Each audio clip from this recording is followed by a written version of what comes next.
आज हम एक नया चैप्टर स्टार्ट करेंगे जिसका नाम है इंटरनल रिकंस्ट्रक्शन। इंटरनल रिकंस्ट्रक्शन की बैकग्राउंड में हमने पहले भी डिस्कस किया था अमलगमेशन के टाइम में, लेकिन फिर भी हम आपको दोबारा से उसका रिव्यू करने की कोशिश करेंगे। आज पहले हम आपसे फॉर्मली बात करेंगे, फिर हम इसको एक केस स्टडी की हेल्प से जो है सिंप्लीफाई करेंगे। बहुत सारे स्टूडेंट्स जो है इस चैप्टर से डरते हैं, लेकिन जितना ये सिंपल चैप्टर है उतना ही ज्यादा लोग क्यों इसमें स्टूडेंट्स क्यों कंफ्यूज कर जाता है, बस वही कंफ्यूजन हम आपका खत्म कर देंगे। तो देखिए, जो इंटरनल रिकंस्ट्रक्शन बोल लूं या इसको कैपिटल रिडक्शन बोल लूं, अभी आपको ये टर्म्स में जस्ट आपको सुना रहा हूं, समझा नहीं रहा हूं।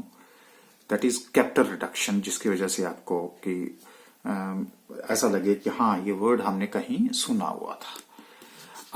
अब हमने आपको ये बताया था स्टार्टिंग में जब हम अमलगमेशन की बात कर रहे थे कि जब भी कोई भी गोइंग कंसर्न होता है और वो गोइंग कंसर्न के ऊपर जब कोई भी खतरा मंडरा जाता है, when there is a danger, तो हम उसकी कॉर्पोरेट रिस्ट्रक्चरिंग की तरफ को मूव कर जाते हैं। और ये भी हमने आपसे बात करी थी कि आजकल वर्ल्ड वाइड में कंपनीज जो हैं वो रीफोकस कर रही हैं, डाउन साइजिंग कर रही हैं या मर्जिंग कर रही हैं। वो इसलिए कर रही हैं क्योंकि they want to become a global competitive, जिसकी वजह से they are also interested to serve at the international level and to have exposure with the international customers. या कई बार वो अपनी कोर कॉम्पिटेंसीज को डेवलप करने के लिए आजकल जो इंटरनेशनल एक फिनोमिनन जो है वो है दैट इज कॉर्पोरेट रिस्ट्रक्चरिंग का। फिर हम कॉर्पोरेट रिस्ट्रक्चरिंग से निकल के आए थे बिजनेस रिस्ट्रक्चरिंग की तरफ को। फिर हमने बिजनेस रिस्ट्रक्चरिंग में बिजनेस को डिफाइन किया था, जिसमें हमने बोला बिजनेस इज ए ट्रेड है, कॉमर्स है, ठीक है जी, मैन्युफैक्चरिंग है। और रिस्ट्रक्चरिंग का मतलब होता क्या है? रिस्ट्रक्चरिंग का मतलब होता है रीअरेंजिंग द अफेयर्स। तो इस तरह से हमने कहा था कि ये दोनों वर्ड्स को हमें इकट्ठा डिफाइन करना पड़ता है। तो एक ऐसा ही प्रोसेस है जिसमें हम जितने भी बिजनेस एंटरप्राइज हैं उनके अफेयर्स को हम रीअरेंज करते हैं। लेकिन अब रीअरेंज के हमारे पास हमने आपसे कहा था कि दो तरह से हम कर सकते हैं। एक है हमारा फाइनेंशियल रिस्ट्रक्चरिंग और दूसरा होता है जिसमें ऑर्गेनाइजेशनल रिस्ट्रक्चरिंग जिसको बोलते हैं। यहाँ पे हमारे पास जितने भी रिसोर्सेज होते हैं उनको हम रीएलोकेट करते हैं। मेन पावर है, रॉ मटेरियल है, वट एवर इट इज। लेकिन यहाँ पे हम जो फाइनेंशियल रिस्ट्रक्चरिंग है उसमें हम जो कैपिटल स्ट्रक्चर है, यानी कि जो कैश फ्लो और कैश इनफ्लो की बातें हैं, वो उसके बारे में हम यहाँ पे ज्यादातर डिस्कस करते हैं। तो हमारा फोकस यहाँ से तो खत्म हो जाता है, क्योंकि हम अकाउंटिंग की तरफ, हमारे जो ओरिएंटेशन है वो अकाउंटिंग है, इसलिए हम फाइनेंशियल रिस्ट्रक्चरिंग की तरफ को मूव कर जाते हैं। तो जैसे मैंने कहा कि this is the process by which the business enterprise rearrange their affairs and here the affairs are related to finance. जैसे मैंने अभी आपसे कहा कि मैं अभी टेक्निकल बातें, लेकिन आपको चिंता करने की जरूरत नहीं है। तो मैं आपको रिव्यू कर रहा हूं, रिवीजन कर रहा हूं जो हम ऑलरेडी डिस्कस कर चुके हैं अमलगमेशन के टाइम में।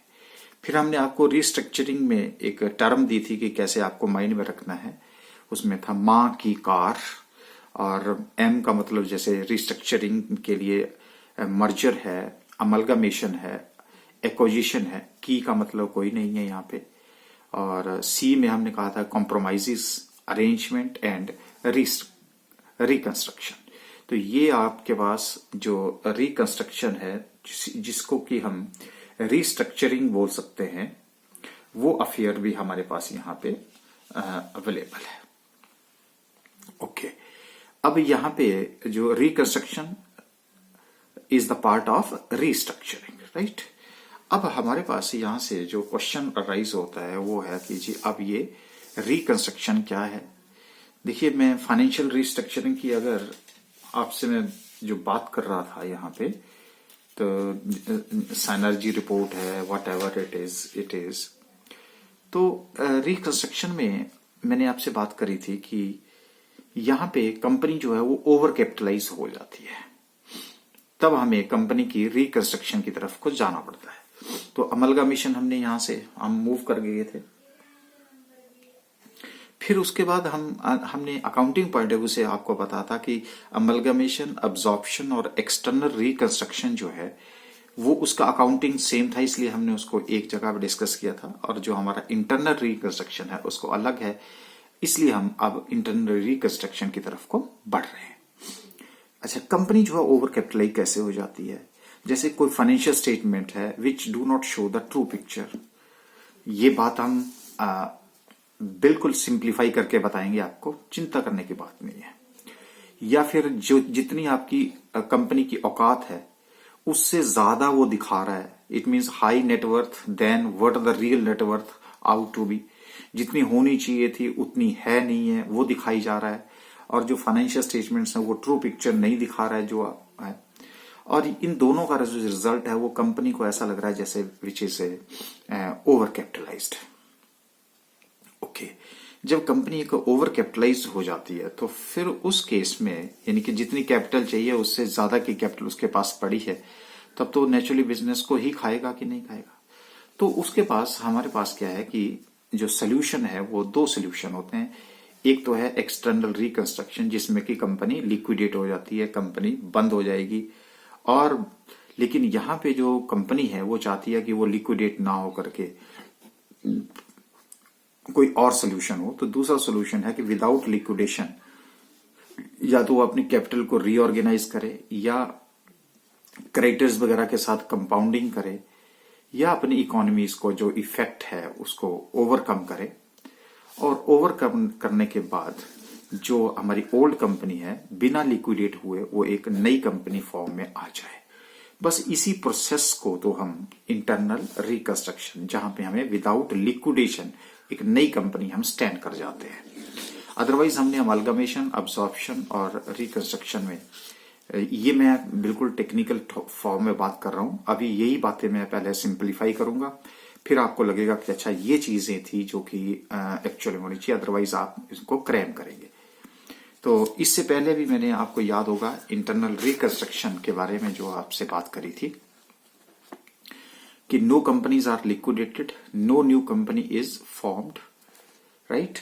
And this is the process in which the financial structure of a company is reorganized without dissolving the existing company and without forming a new company, जिसमें हम अल्टरेशन ऑफ शेयर कैपिटल करते हैं, reduction of share capital करते हैं, scheme of compromise करते हैं, variation of share holders right करते हैं, कैपिटल स्ट्रक्चर जो उसका कम्प्लेक्स है उसको सिंप्लीफाई करने की कोशिश करते हैं। ये कुछ एक रीजंस हैं जिसकी वजह से हम क्या करते हैं, इंटरनल रिकंस्ट्रक्शन की तरफ को मूव करते हैं। तो ये एक तरह से एक फॉर्मल वे में जहां हमें अल्टीमेटली पहुंचना है वो बातें मैंने आपके साथ अभी जो है हमने शेयर की हैं। और हम तो अकाउंटिंग पॉइंट ऑफ व्यू से ही ये सारी बातें जो है हम डिस्कस करेंगे। देखिए, मैं आपको एक स्टोरी बताता हूं और उस स्टोरी के थ्रू जो है हम इस इंटरनल रिकंस्ट्रक्शन को समझने की पूरी कोशिश करेंगे। क्लियर है जी? हुआ क्या कि ये बात है तकरीबन 2015 की, टॉक ऑफ 2015। देखिए, ये एक मिस्टर पीके हैं, ठीक है, एंड बहुत खुश मिजाज आदमी है, ठीक है जी। और इन्होंने टाटा बिरला की किताबें पढ़ी और उसके बाद उनकी वर्किंग देखी, उनकी सक्सेसफुल स्टोरीज पढ़ी, और पढ़ने के बाद जो है उनको भी ऐसा लगा कि मुझे भी जो है एक बिजनेस करना चाहिए और मुझे भी एक दिन जो है वो टाटा और बिरला बनना है। हमने कहा बहुत अच्छी बात है, सपने देखना भी बड़ी अच्छी बात है और उनको इम्प्लीमेंट करना, एग्जीक्यूट करना जो है वो भी बहुत अच्छी बात है। तो हमने थोड़ा सा as a being a commerce student हमने भी उनको कहा कि ठीक है जी, हमारी तरफ से जो भी आपको हेल्प होगी वो मिलेगी, और हमारे जो स्टूडेंट अभी इंटरनल रिकंस्ट्रक्शन पढ़ेंगे अगर इनकी भी जरूरत पड़ेगी तो हम उनकी भी हेल्प लेने की पूरी कोशिश करेंगे। तो आपको पता है कि कभी भी कोई भी जब कंपनी या कोई भी बिजनेस जो है वो सक्सेसफुल होने के लिए आपके पास 3 चीजें होना बहुत जरूरी है। तो एक जो सबसे जरूरी है वो है प्रोजेक्ट, जिसके ऊपर आप काम करेंगे। तो प्रोजेक्ट कैसा है, तो मैं आपको बताऊं कि जो उनका प्रोजेक्ट था वो बहुत ही अच्छा था, बहुत सॉलिड प्रोजेक्ट था। यानी कि कोई भी आम आदमी उसमें अगर अच्छे से काम करके उसको एग्जीक्यूट करे तो मुझे लगता है वो टाटा और बिरला बन सकता है। तो वो प्रोजेक्ट तो मैंने भी देखा था, अगर मैं आपको भी दिखाऊंगा तो आप बोलोगे कि हाँ ये इस प्रोजेक्ट के ऊपर तो जो है वो कभी भी आदमी जो है वो लॉस बियर नहीं कर सकता, राइट। अच्छा, उसके बाद तो ये पहली बात आ गई, प्रोजेक्ट अच्छा होना चाहिए। दूसरा आ गया हमारे पास रिसोर्सेस, राइट। तो रिसोर्सेज की बात हुई तो सबसे पहले क्या हुआ कि उन्होंने रिसोर्सेज के फॉर्म में अपने फ्रेंड्स और रिश्तेदारों के पास गया और सभी रिश्तेदारों से जाकर के उसने बोला कि मैं एक कंपनी चलाना चाहता हूं और मुझे कंपनी पैसे की जरूरत है। तो सभी ने हेल्प करके जो है एक तरह से ये समझ लीजिए कि जो इक्विटी शेयर कैपिटल जो आदमी अपनी जेब से लगाता है वो सब ने इकट्ठा होकर के एक तरह से 6 लाख रुपए की कर दी, जो कि एज ए शेयर होल्डर उसने सबको एज ए शेयर होल्डर बना करके ये कैपिटल रेज कर ली। अच्छा, उसके बाद क्या हुआ कि उसने बोला कि 6 लाख से तो काम नहीं चलेगा। तो अगर 6 लाख से काम नहीं चलेगा तो कुछ उन्होंने प्रेफरेंस शेयर होल्डर से भी किया। तो वहां प्रेफरेंस शेयर होल्डर से भी पैसा कुछ इकट्ठा कर लिया। इकट्ठा करने के बाद फिर उनको ऑफर आई कि आप बैंक लोन ले लीजिएगा। तो उन्होंने कहा बहुत अच्छी बात है। तो क्या हुआ कि वो HDFC के पास गए कि मुझे लोन चाहिए। जब लोन गए तो वहां देखा तो उन्होंने कि टाटा जो था वो भी लोन लेने के लिए बैठा था और टाटा को उन्होंने ऑफर कर दिया कि जी हम आपको 8% रेट ऑफ इंटरेस्ट के ऊपर जो है लोन दे देंगे। ओके, तो जब उसने बोला कि आप मुझे भी लोन दे दीजिएगा तो उन्होंने कहा देखो जी टाटा को तो मैं जानता हूं, उसकी क्रेडिट वर्दीनेस जानता हूं, उनकी वर्किंग जानता हूं, सब कुछ जानता हूं, इसलिए मैं उनको आपको 8% रेट के इंटरेस्ट है। आप कौन हैं, आप नए हैं एक तरह से मिस्टर पीके जी, तो मैं अब आपको बताइए कि लोन इस रेट पे तो दे नहीं सकता। आपके साथ बिजनेस करने में जो है वो रिस्क है। अगर रिस्क है तो फिर एक काम कर सकते हैं, आप इंटरेस्ट ले लीजिएगा और लोन ले लीजिएगा, लेकिन हम आपसे 16% ब्याज के ऊपर इंटरेस्ट पे के ऊपर जो है वो आपको लोन दे देंगे।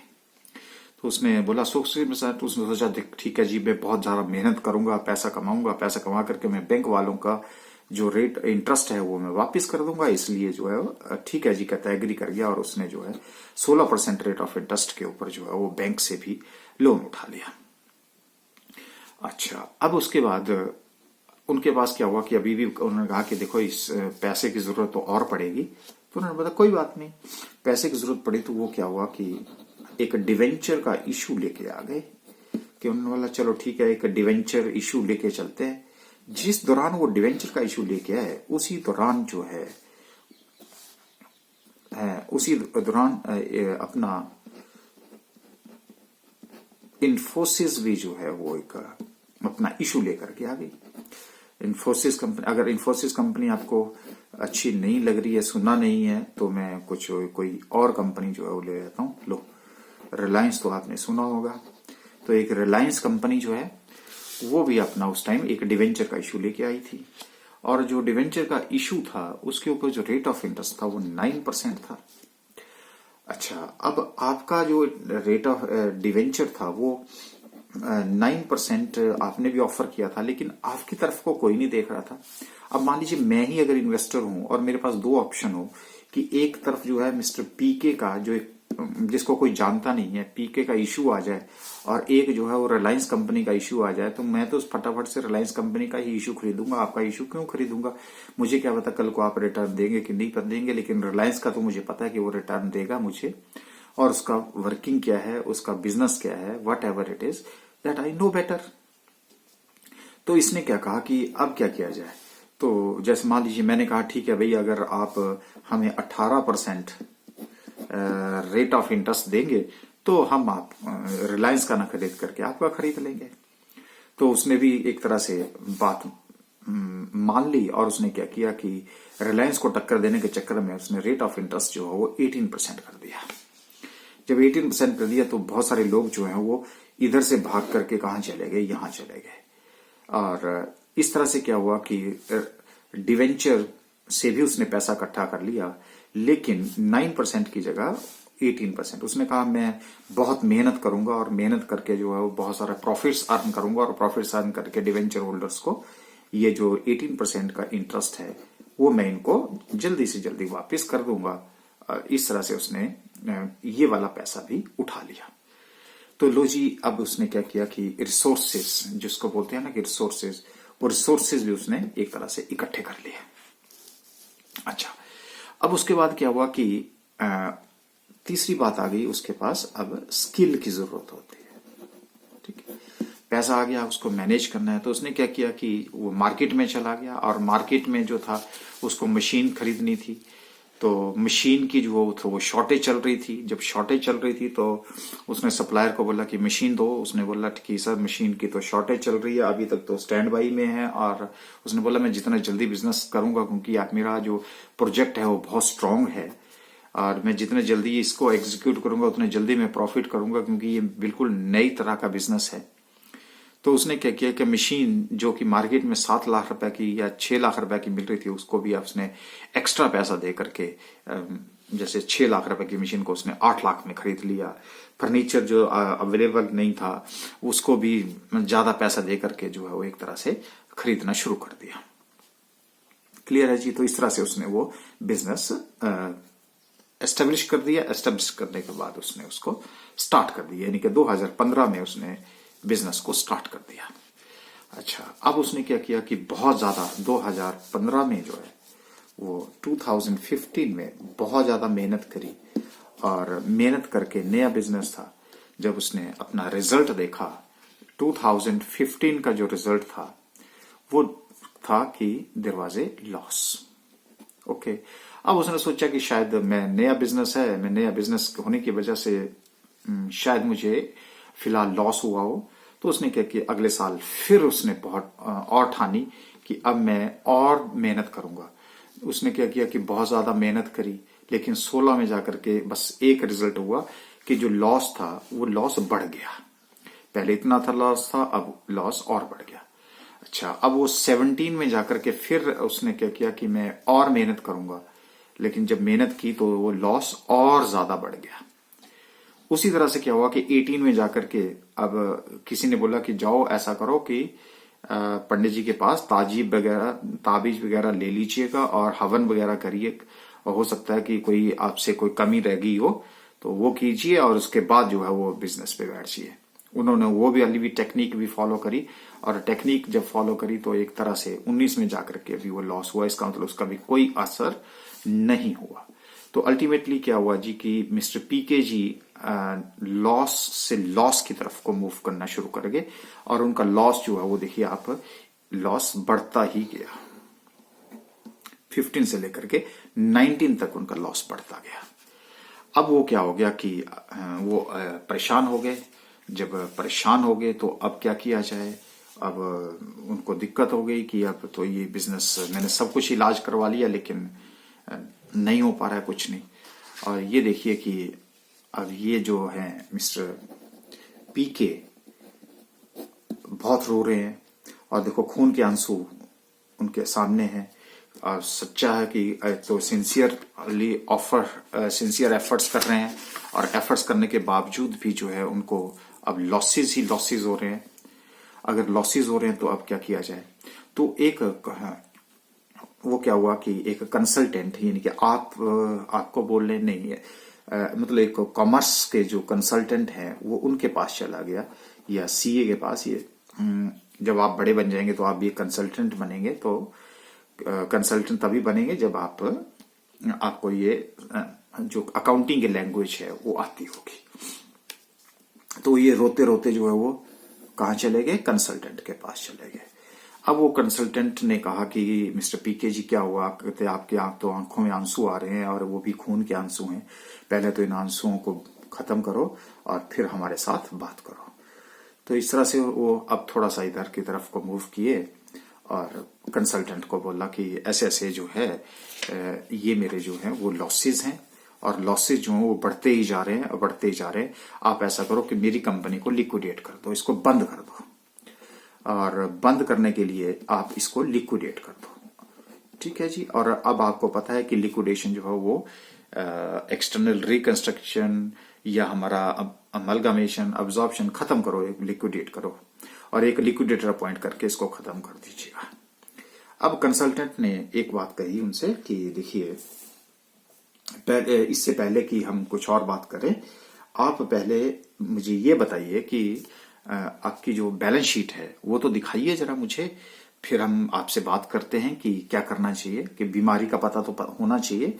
और आप तो कहते हैं बिना बीमारी के और बिना सिम्टम के बिना टेस्ट के ही आप हमें कहते हैं कि बस हमें जो है वो मरने दीजिए। तो ऐसा नहीं होगा, पहले आप अपनी बैलेंस शीट दिखाइए। ओके, तो अब क्या हुआ कि वो अपनी बैलेंस शीट उठा करके ले आए PQRG।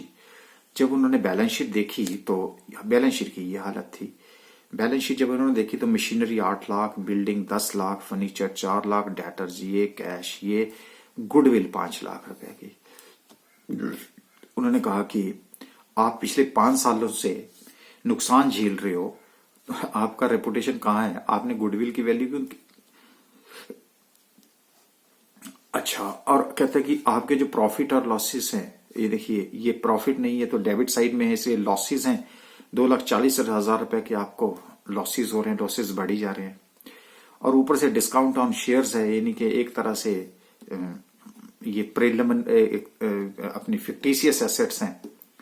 ये तो कहते हैं कि मुझे अकाउंट्स में तो ये मैनिपुलेशंस लग रही है कि आप 5 साल से लॉस दे रहे हैं और आप कहते हैं गुडविल। ये तो कोई दिखाया जा रहा है कि देखो जी 35 लाख रुपए की हमारी बैलेंस शीट है, लेकिन अंदर से जो है ये मुझे तो ये खोखली नजर आ रही है।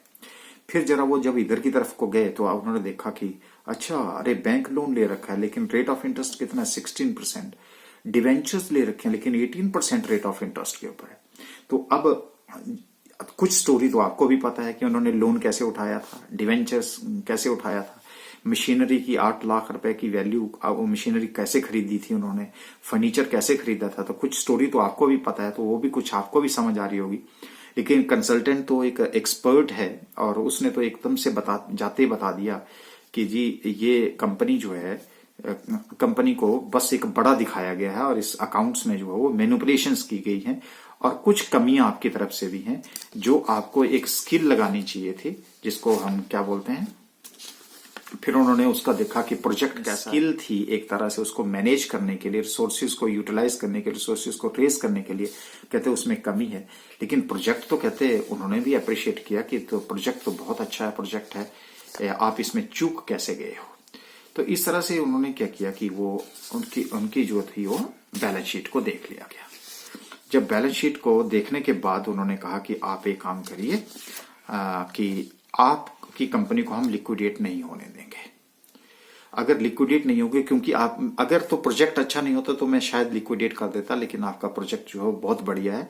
कमियां हैं तो सिर्फ रिसोर्सेज को रेज करने में और उसको यूटिलाइज करने में जो स्किल आपने लगाई है उसमें थोड़ी गड़बड़ लग रही है। इसलिए हम आपको ये सलाह देते हैं कि हमने कुछ कुछ बीमारियों का पता जो है वो निकाल लिया है। जैसे कि आपने जो पैसा है वो बहुत हाई रेट के ऊपर उठा लिया है और जो एसेट आपने खरीदी है वो हाई वैल्यू के ऊपर खरीद ली है। तो अगर मैं अगर कुछ एक जो कमियां हैं आपके पास, उन कमियों को अगर हम दूर कर दें तो आपका प्रोजेक्ट जो है वो वाइबल हो जाएगा। इसलिए आपकी जो परेशानी है वो भी खत्म हो जाएगी। इसलिए आपको उदास होने की जरूरत नहीं है, हम आपका बिजनेस को बंद होने नहीं देंगे। तो जितनी भी आपकी कमियां हैं उनको हम दूर करेंगे। तो अब पीके जी जो है वो बहुत खुश हो गए और खुश होने के बाद उन्होंने कहा कि अच्छा आप ये काम कर सकते हैं। उन्होंने कहा कि बिल्कुल हम काम कर सकते हैं, इसलिए आप उसको चिंता करने की जरूरत नहीं है। तो देखिए यहाँ पे सबसे पहला बात तो ये हुई कि हम कंपनी जो है वो डिसॉल्व नहीं होगी। जब डिसॉल्व नहीं होगी तो लिक्विडेट नहीं होगी, तो इसका मतलब है this is not a external reconstruction. तो अब वो क्या करेंगे, पीके जी जो है इसके बारे में अब हम पूछें अगर उनसे, तो कि आप उसके बारे में अब आप क्या करेंगे। तो देखिए जी, इसके बारे में जो उनका वर्जन था, उनका ये था कि हम सबसे पहले हम आपकी जो बैलेंस शीट है उसकी जो है वो ट्रू वैल्यू कैलकुलेट करेंगे। अच्छा, और जितनी भी सारी कमियां हैं वो हम आपको कमियों को दूर करने की कोशिश कर रहे हैं, क्योंकि जो मुझे ये आपकी जो एसेट्स 35 लाख की नजर आ रही हैं, ये एसेट्स 35 लाख की ये 35 लाख की नहीं है। कहते फिर आप 35 लाख की नहीं है तो जरा कहते मुझे ना पहले इसकी ट्रू वैल्यू करने दीजिए। जब वो उसकी ट्रू वैल्यू करने बैठे तो उन्होंने देखा जो मशीनरी है, मशीनरी जो थी वो 8 लाख की ना होकर के उसकी वैल्यू थी सिर्फ 5,60,000 रुपए। और जब वो बिल्डिंग देखने लगे तो कहते ठीक है, बिल्डिंग की तो वैल्यू जो है वो बढ़ गई है, क्योंकि 5 साल में बिल्डिंग की वैल्यू इतनी नहीं है। अच्छा, फिर उसके बाद फर्नीचर कहते हैं देखो इस एक्चुअल में इसकी वैल्यू जो है वो 2,40,000 आपने खत्म कर दिया इसको यूज कर करके। कहते डेटर्स मान लेता हूं कि जितना पैसा उन्होंने देना था वो आज भी हमें देंगे। कैश कहते 1,60 है, ठीक है जी 1,60 ही होगा अभी भी आपके पास। कहते गुडविल तो क्वेश्चन राइज नहीं होता, इसकी तो वैल्यू नील है, ये तो दिखाया गया है। अरे प्रॉफिट लॉस तो इसकी तो वैल्यू कहते नील है। और discount on shares fictitious assets है, तो इसकी भी वैल्यू क्या है, आप बेचने जाओगे तो मिलेगा कुछ, कहते नहीं मिलेगा। तो कहते अगर मैं इसका टोटल करूं, यहां पे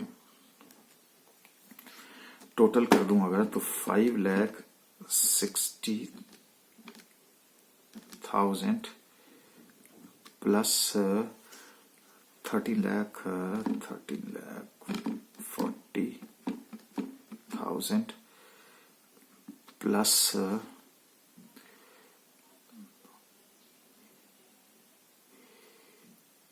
4 लाख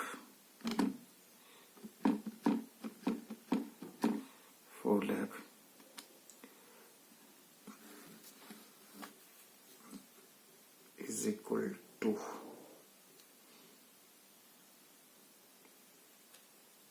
ओके। तो ये कहते 23 लाख रुपए आपके सामने आ रहे हैं। ओके, कहते ये जो आपकी जो दिखाई जा रही थी, जो मैं आपको बता रहा था कि 35 लाख की एसेट्स, एक्चुअल में वो कितनी है 23 लाख। अब कहते हैं कि अगर 23 लाख है तो ये लाइबिलिटीज को भी मुझे करना आना पड़ेगा, इसके बराबर आना पड़ेगा। तो कहते इसके लिए आपको क्या करेंगे, कहते क्या करना पड़ेगा, नेगोशिएशंस करनी पड़ेगी ना। यहाँ पे किसके साथ नेगोशिएशंस करनी पड़ेगी, कि बैंक वालों को बोलना पड़ेगा भैया अब जो ये लोन है इसको कम कर और रेट ऑफ इंटरेस्ट इसका कम कर। डिवेंचर वालों को बोलना पड़ेगा कंपनी लिक्विडेटरी तो कुछ नहीं मिलेगा, अगर आप थोड़ा सा हमें कोऑपरेट करेंगे, थोड़ा सा हमारा माफी करेंगे, तो उस केस में हम आपको कुछ बाद में जब कंपनी चलेगी तो हम उसको कंपनसेट करके आपको पैसा दे देंगे।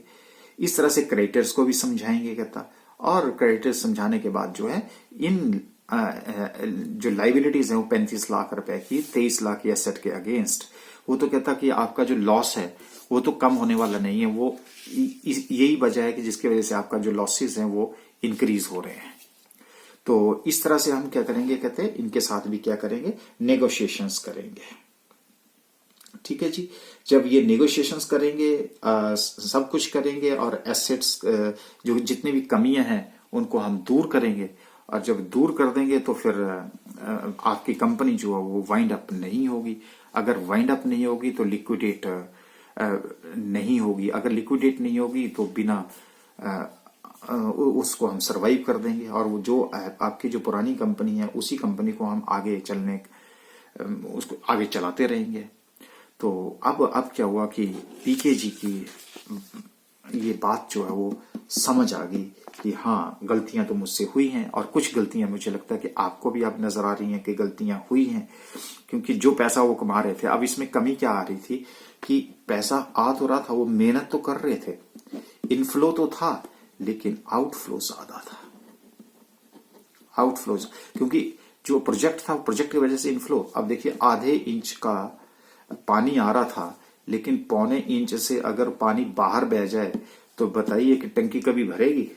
नहीं भरेगी ना। तो बस वही हाल था इस कंपनी का, जो आपने भी देख लिया कि पैसा आता था लेकिन वो बैंक में चला जाता था, डिवेंचर होल्डर के पास सारा पैसा जो था वो चला जाता था, क्योंकि रेट ऑफ इंटरेस्ट ही इतना ज्यादा था कि हमें सारा का सारा पैसा वहां पे बहाना पड़ रहा था। मेहनत आप कर रहे थे, बहुत अच्छी बात थी, लेकिन कुछ पैसा आपने जो है वो एसेट को खरीदने में लगा दिया था, इसलिए वो सारे यहाँ पे अकाउंट्स में क्या थी, देखो मैनिपुलेशंस थी। अब ये सारी की सारी अगर मैनिपुलेशंस को अगर हम खत्म कर दें, गलतियां खत्म कर दें, क्रेडिटर्स के साथ नेगोशिएशंस कर लें, सब कुछ कर लें, तो बताइए इसी प्रोसेस को हम क्या बोलते हैं? बताओ जी, ये जो नेगोशिएशंस हैं उसी प्रोसेस को हम क्या बोलते हैं? इसी प्रोसेस को तो हम क्या बोलते हैं? Internal reconstruction. तो देखिए, हमने बात में हमने आपको बताया कि whatever is the process which is to be followed by mister consultant to revive this company of Mr. PK Limited, which was incurring the huge losses continuously for the last 5 years, when these are to be overcome, and whatever the process is to be followed, and that process is to be called here as a internal reconstruction. तो देखिए, अब हमने आपसे क्या कहा था, ये देखिए यहां आए थे हम कि इंटरनल रिकंस्ट्रक्शन क्या होता है? There is no liquidation. तो अब हम रीऑर्गेनाइज करेंगे, कैपिटल को रीऑर्गेनाइज करेंगे, कंपाउंड विद क्रेडिटर्स नेगोशिएशंस करेंगे, डिवेंचर्स होल्डर के साथ नेगोशिएशंस करेंगे, उसके बाद हम बैंक के साथ नेगोशिएशंस करेंगे। तो इन्हीं को हम क्या बोलते हैं? Compounding with the creditors. और जितने भी इकोनॉमीज हैं उनको हम इफेक्ट करेंगे, और जितनी भी कंपनी की कमियां हैं उनको हम सारी कमियों को निकाल देंगे, और निकालने के बाद जो है उस कंपनी को दोबारा से हम उसको स्टार्ट करेंगे। तो इसलिए हम क्या कहते हैं कि old company without liquidating form a new company, and that जो प्रोसेस ये फॉलो किया जाएगा, and that is to be known here as a internal reconstruction. यहां तक बात क्लियर है जी? तो ये था हमारा जो what is the meaning of या ओवरव्यू ऑफ इंटरनल रिकंस्ट्रक्शन। अब ये प्रोसेस क्या है वो हम नेक्स्ट उसमें देखेंगे।